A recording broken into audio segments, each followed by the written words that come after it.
Olá, e vamos dar continuidade à leitura e reflexão do volume 2 da obra A Misericórdia de Deus em Suas Obras, do Padre Miguel Sopocchio, confessor de Santa Faustina.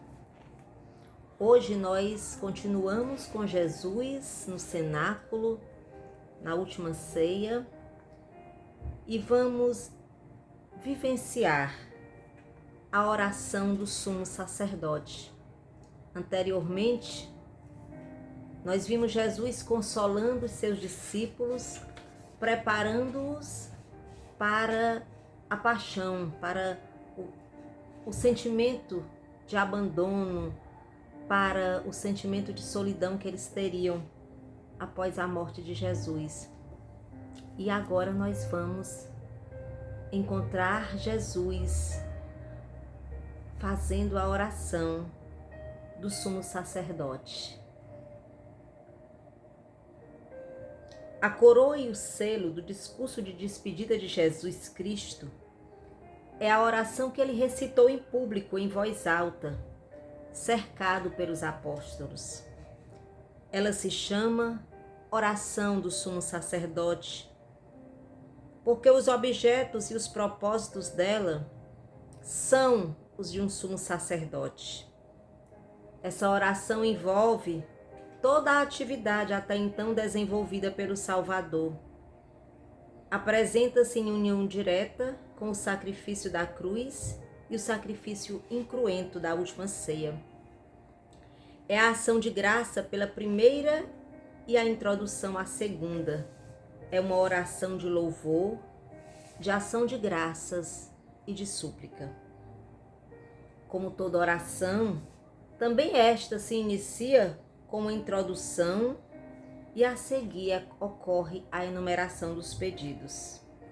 A introdução é simples.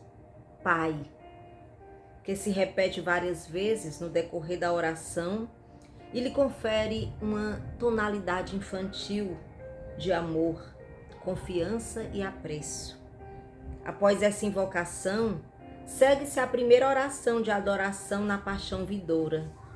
Pai, chegou a hora, glorifica teu Filho, para que teu Filho te glorifique. João 17, versículo 1. Suplica, portanto,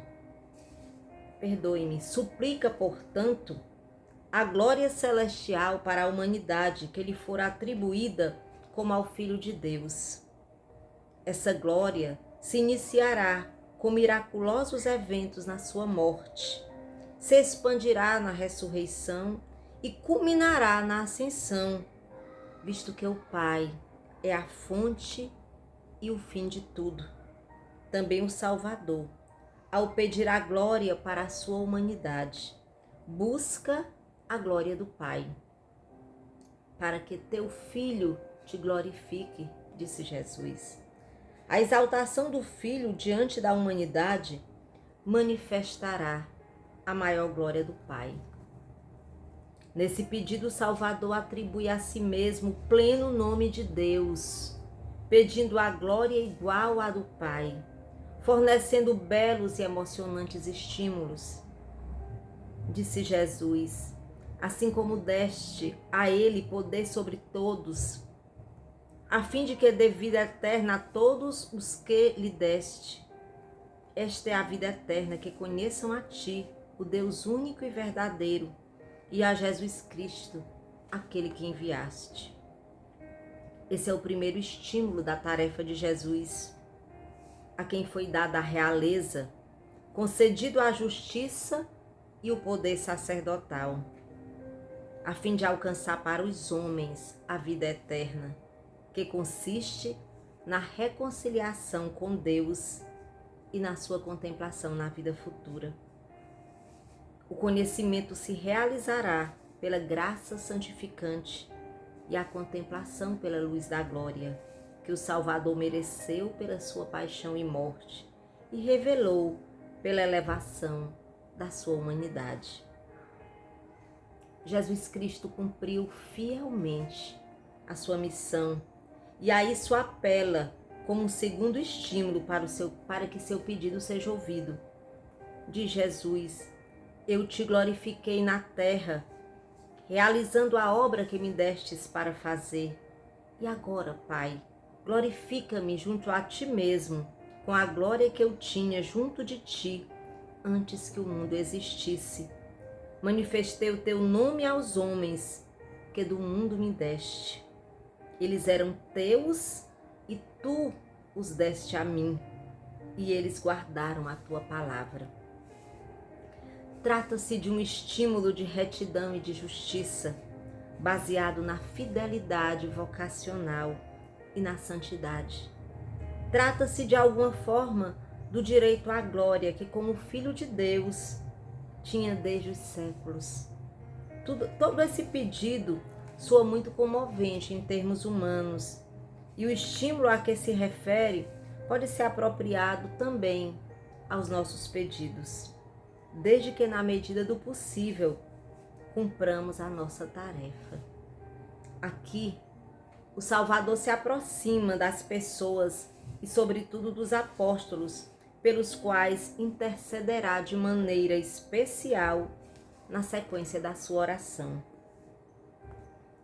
No pedido pelos apóstolos, Jesus Cristo suplica que eles sejam preservados na unidade e santificados na verdade, ou seja, a graça de conceder a santidade aos outros.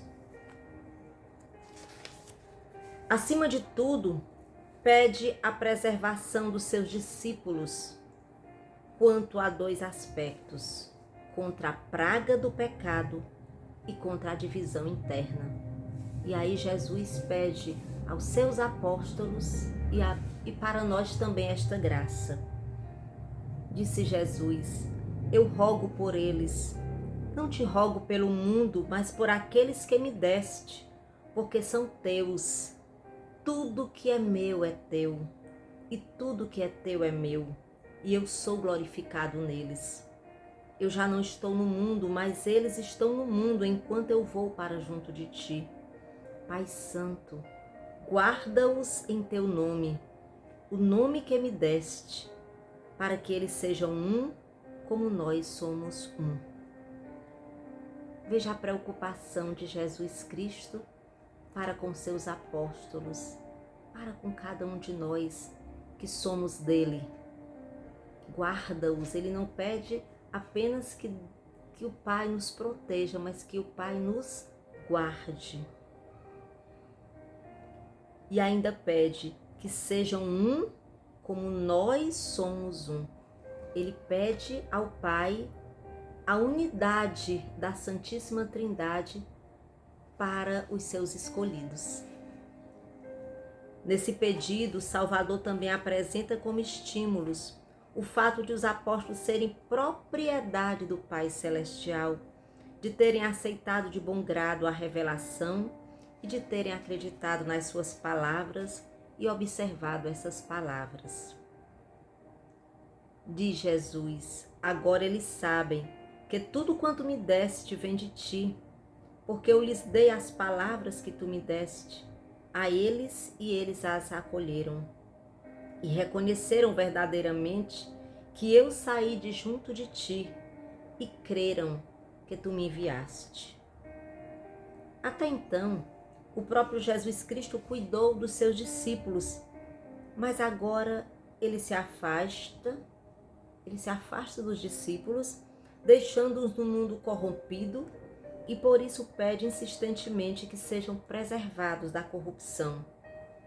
Quando estava com eles, diz Jesus: eu os guardava em teu nome, o nome que me deste. Eu os guardei e nenhum deles se perdeu, a não ser o filho da perdição, para que se cumprisse a Escritura. Agora, porém, eu vou para junto de ti, e digo estas coisas estando ainda no mundo, para que tenham em si a minha alegria em plenitude. Eu lhes dei a tua palavra, mas o mundo os odiou, porque eles não são do mundo, como eu não sou do mundo. Eu não rogo que os tire do mundo, mas que os guardes do maligno. Eles não são do mundo, como eu não sou do mundo. Jesus faz questão de repetir que aqueles que ele escolheu não são do mundo e pede: eu não rogo que os tires do mundo, mas que os guarde do maligno. Que grande amor, que grande misericórdia tem Jesus para com seus discípulos, para conosco, de pedir ao Pai que nos proteja. A preocupação dele é a proteção daqueles que ele escolheu. O segundo pedido dos apóstolos é positivo. Consagra-os pela verdade. A tua palavra é a verdade. Assim como tu me enviaste ao mundo, eu também os enviei ao mundo. Eu me consagro por eles, a fim de que também eles sejam consagrados na verdade. Essa consagração não significa apenas a santidade pessoal dos apóstolos pela sua preservação do pecado, mas também a possibilidade de santificar os outros na qualidade de sacerdotes, mestres e pastores. O principal estímulo é que os apóstolos devem anunciar a palavra de Deus, que é a própria verdade, e devem ser mensageiros dignos do Filho, que por eles se sacrifica, a fim de alcançar para eles o Espírito Santo. O Espírito Santo, com efeito, é a própria santidade e verdade. Ele os preservará e santificará, e os confirmará na vocação, preservando-os do demônio e dos príncipes deste mundo. Meus irmãos e minhas irmãs, esse texto ele é tão claro que dispensa qualquer comentário. É o amor de Jesus para conosco, amor cuidadoso, amor que cuida, que se preocupa. Jesus, ele ora ao Pai para que nos guarde, para que nos livre do maligno, para que sejamos um, como ele e o Pai são um, e para que busquemos a verdade. Rezemos com o bem-aventurado Padre Miguel Sopódio. A oração de Jesus Cristo pelos apóstolos.